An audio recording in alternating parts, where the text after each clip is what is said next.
students, in our today's class, we are going to discuss about data independence. In general, independence means not depend on anyone. Working by its own is called as independent. Okay, but here data can also work independently without depending on anything. That is, now we are going to discuss in our today's class. We shall see data independence. It has a structural representation.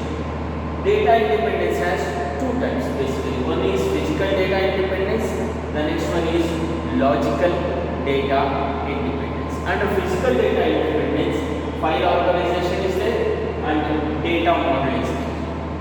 And again in file organization, database architecture is there. Come to the logical data independence. It has two types. One is normalization rule, and this rule is also based on the relational data model.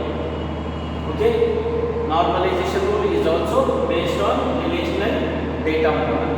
And then the next one is entity relationship. In our today's class, if possible, we will try to discuss everything one by one. First, come to data independence. What is meant by independence? Data independence is an ability of a database. We can call it as an ability of a database. What type of ability is that? And we shall see. To modify a schema definition. To modify a schema definition at one level. We take two levels. One is conceptual schema, another one is external schema, and the last one is internal schema. Right? Yes. Here, ability of a database to modify schema definition at one level. We will take the schema definition of conceptual level, and without affecting the schema in the next higher level. Here it is clearly showing without affecting a schema in the next higher level, not the lower level. Okay, so this means if we take conceptual schema, okay, here this conceptual schema, under conceptual schema, the schema definition has modified without affecting the external schema. Okay, the schema definition of conceptual schema or the conceptual level. Okay, we can take like this. Conceptual level. First one is external level. Next one is conceptual level. The last one is internal. Okay. Under conceptual level, the schema definition of conceptual level is modified without affecting the schema definition of external level. This is called as data independence. So we have understood the schema which is present at a conceptual level. It is modified and the schema of external level will not be affected. Then this process is called as data independence. Here data independence is an ability of a database to modify a schema definition of at one level without affecting a in the next higher level. In bracket it has given the ability to change the conceptual schema. The ability to change the conceptual schema without affecting the external schemas. Without affecting the external schemas or application programs. This is called as data independence. Hope you have understood. Now, under data independence, we have discussed the first thing, that is what is meant by data independence. Come to the next thing, that is physical data independence. What actually this physical data independence is? Come to the first type, that is physical data independence. What is meant by the physical data independence? It is the capacity to change, because independence is also an ability to change. So it is the capacity to change the internal level without having, okay, to change either the schemas at the conceptual level or at the Okay, here physical independence means external level, conceptual level and internal level. Okay, because of physical independence, the physical independence can change the schemas of internal level. Okay, and without affecting the schemas of conceptual level or the schemas of external level. This is called as physical data independence. And now next point, changes to the internal schemas may be needed. Okay, some changes to internal schemas may be needed here. Remember, internal schema may be needed because some physical files had to be reorganized. Some files physically have to be reorganized. So some changes will be needed under internal schema. Now, physical data independence refers to the data insulation of an application from the physical storage structure only. Okay, the data which is stored physically in the storage.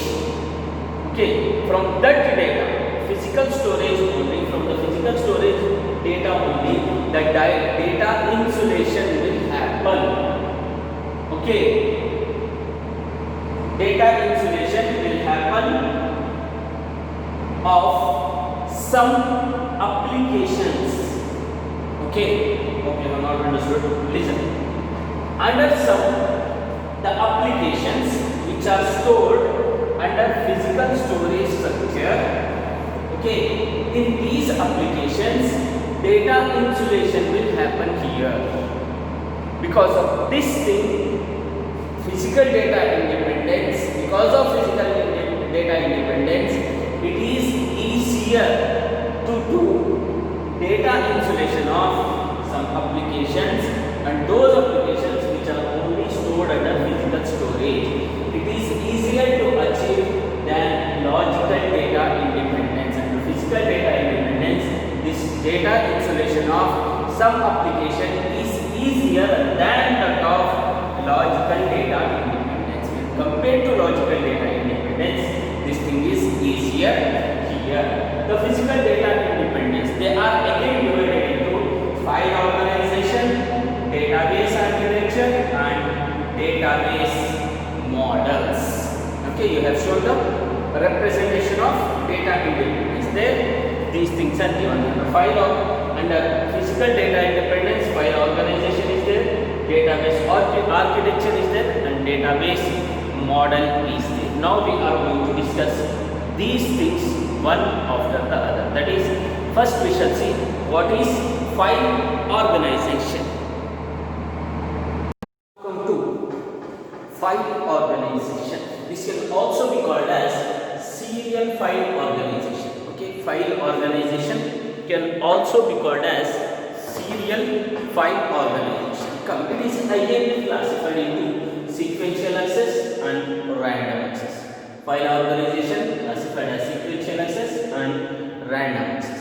Sequential access is again classified into self-direct addressing method and sequential access based on keys. Then random access is again classified into two types: direct or self-address generation method, then ISAM. ISAM means indexed sequential accessing method. Now come to file organization. With serial file organization, because file organization is also called as serial file organization. With serial file organization, records are arranged one after another. Records are arranged one above the other or one below the other. Anyhow, but one after the other. In no other particular order than chronological order. Okay, they are arranged in chronological order. Chronological order means as the files available, they have arranged one by one, not alphabetically or not by any particular number. Okay, just by as the file which is received kept first and which is next received will be kept below or above, like that. Files can be arranged in chronological order, in which records are added to the file. Okay, in this order all the records are added to the file. Serial organization is commonly found in the transaction data, the data which is coming and going. That is called transaction data. Then serial file organization is commonly found in transaction data, where records are created in a file in the order in which transaction takes place. In the order in which transaction takes place means, just like take your own bank account. Okay, your all bank transactions are in chronological order. Okay, if you take some credit, if you credit to your bank account, then it will be added first. Okay, then after that, if you again credit, then it will be added next. If you debit your account, debit your amount from your account, then it will be after these two records, then third record debited will be present.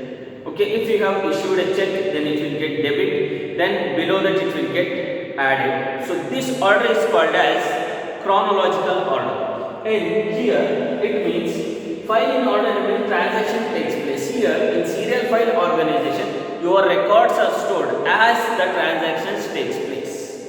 Okay, but not by the alphabetical method. Okay, your transactions are in chronological order, in transaction order, how the transaction takes place. So this is the file organization. For file organization, your bank account and your transactions are the best example for this. Come, we shall see what are the advantages and disadvantages of serial file organization. The advantages of file organization, that is the advantage of serial file organization. First one is that fast access to next records in sequence. The records which are arranged, all the records can be accessed very fast. Fast access to the next records in sequence. And the records which are stored in economical storage media. Okay, the records which are stored in economical storage media, and thus under those records fast access to next record in sequence. Okay, fastly we can access the records. Next one, easy file backup facility. Whichever the things, if you need to backup by easily, we can backup files using serial file organization. These are the two advantages of serial file organization. Next, come to disadvantages. The only one disadvantage is there, updating is slow. If you want to do any changes, any updation in the file, in records of the file or in the files, then that updation is little bit slow here.